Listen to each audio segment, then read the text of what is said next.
L'extrémisme et la radicalisation sont des phénomènes étroitement liés. Ils se servent de plusieurs moyens de communication pour diffuser leur idéologie, partager leurs messages ou encore recruter de nouveaux adeptes. La propagande en ligne via des sites web dédiés, la radicalisation en personne, le mentorat, la quête de sens, l'utilisation de la religion, l'exposition à la violence, ainsi que les médias sociaux comme Facebook, X et YouTube, sont couramment utilisés pour influencer les individus et les amener à adopter des croyances extrémistes. Des tactiques de manipulation psychologique sont également employées pour influencer les individus et propager leur idéologie. Ces dernières exploitent souvent des émotions fortes telles que la colère, la peur et la frustration pour pousser les individus à adhérer à leur cause.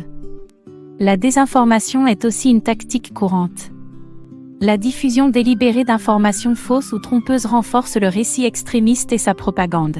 Les tactiques de manipulation sont particulièrement visibles et faciles dans le contexte du recrutement en ligne. Pour capter l'attention et susciter l'adhésion, les recruteurs utilisent des images choquantes, des vidéos de propagande bien produites ou des mèmes viraux.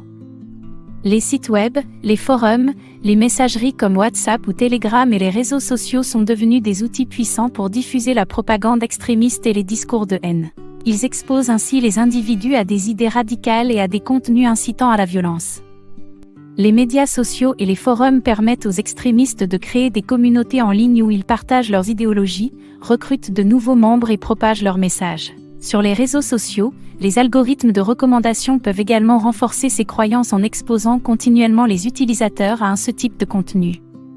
Cette propagation peut être discrète, avec l'utilisation de pseudonymes et de communications cryptées pour échapper à la détection.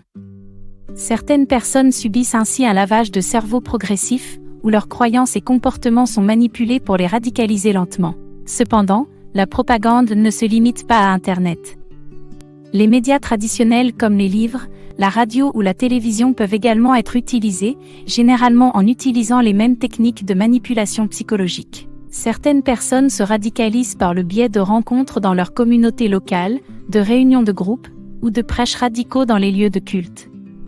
Les mentors ou les recruteurs jouent un rôle crucial en endoctrinant personnellement les individus, en les manipulant émotionnellement et en les incitant à adopter des croyances extrémistes. Les amis, la famille ou les pairs peuvent également influencer la radicalisation en partageant des idéologies extrémistes ou en encourageant des comportements radicaux.